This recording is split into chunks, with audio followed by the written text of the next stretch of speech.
Bismillahirrahmanirrahim. Assalamualaikum warahmatullahi wabarakatuh. Perkenalkan, nama saya Zufadina.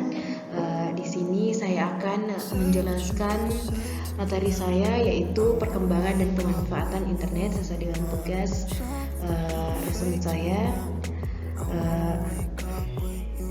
dari mata pelajaran Sistem Informasi Perpustakaan. Baik, langsung saja. Perkembangan dan pemanfaatan internet.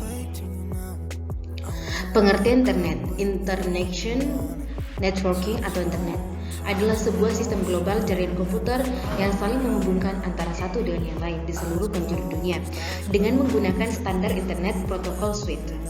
Sejarah internet di Indonesia pertama kali dikenal pada tahun 1990-an. Internet merupakan jaringan komunikasi dalam skala dunia yang memungkinkan komunikasi bisa secara cepat dan luas. Internet ini dimanfaatkan oleh para ahli pendidikan untuk membangun suatu jejaring pembelajaran yang mampu menyentuh pembelajaran dimanapun mereka berada. Selanjutnya, pada umumnya internet bisa digunakan untuk bisa berhubungan dengan jaringan komputer di seluruh dunia dan sebagai media komunikasi. Internet mempunyai banyak kegunaan yang menguntungkan dalam berbagai bidang, yaitu bisnis, akademis, pemerintahan, organisasi, dan lain-lain. Di antaranya itu adalah yang pertama, informasi. Jadi internet itu berfungsi untuk untuk memberikan informasi yang didapatkan lebih cepat dan murah dengan menggunakan beberapa aplikasi, antara lain seperti email, newsgroup, www, FTP, dan lain-lain. Yang kedua, internet itu mengurangi biaya kertas dan biaya distribusi. Contohnya koran, majalah, dan brosur. Karena koran dan majalah seperti itu banyak menggunakan kertas. Yang ketiga, sebagai media promosi. Contoh, pengenalan dan pemesanan produk. Yang keempat, internet sebagai komunikasi interaktif meliputi email, dukungan pelanggan dengan www, video, conferencing, internet relay chat, dan internet phone. Yang terakhir, sebagai alat untuk research dan development. Di dalam internet juga bisa tergandung sejumlah bahan ajar seperti sumber rujukan, foto, ilustrasi, peristiwa, animasi, hubungan antara konsep teori, koneksitas antar kata inti tentang sebuah ilmu, dan upaya-upaya dalam mengembangkannya. Dalam bentuk dan peran seperti itu, maka internet sudah dapat dipastikan fungsinya sebagai media pengajaran, di mana alasan penting dan mendasar lainnya bahwa melalui internet maka pesan dapat disampaikan kepada peserta didik dengan cepat. Baik, selanjutnya ini ada beberapa fungsi internet menurut Kenji Kitao 2013 yang menyebutkan ada 6 fungsi internet yang dapat dimanfaatkan dalam kehidupan sehari-hari. Yaitu yang pertama, fungsi alat komunikasi. Jadi internet itu sebagai fungsi alat komunikasi, di mana internet berfungsi karena internet itu dapat kita gunakan sebagai sarana komunikasi kemana saja secara cepat.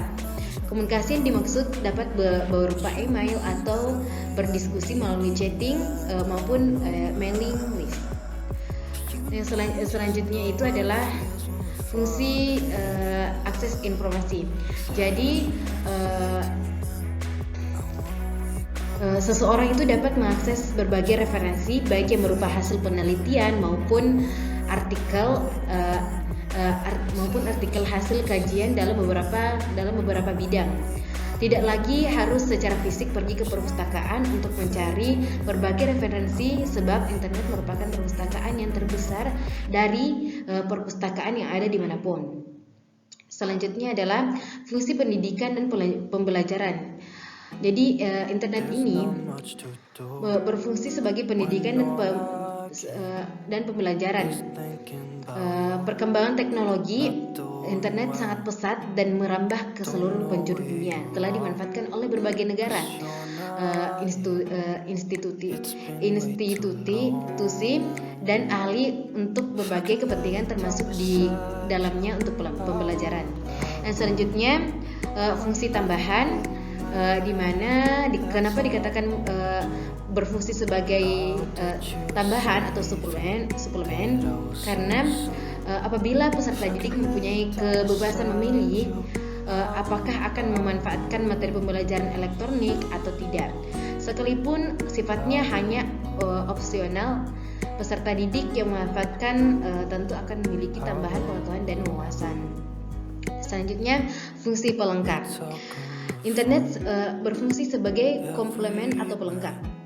Mengapa dikatakan seperti itu? Karena apabila materi pembelajaran elektronik diprogramkan untuk melengkapi materi pembelajaran yang diterima peserta didik di dalam kelas, sebagai komplement berarti materi pembelajaran elektronik diprogramkan untuk menjadi materi reinforcement atau pengayaan yang bersifat atau remedial bagi peserta didik di dalam mengikuti kegiatan pembelajaran konvensional atau tatap muka.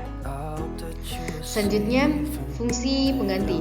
Jadi fungsi internet juga dikatakan oleh Genji Gitau sebagai fungsi pengganti, di mana ada beberapa perguruan tinggi di negara-negara maju memberikan beberapa alternatif model kegiatan pembelajaran kepada peserta didik.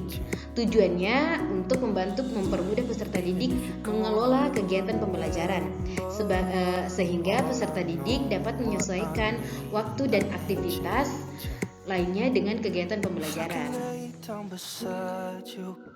Baik, mungkin itu saja yang bisa saya jelaskan.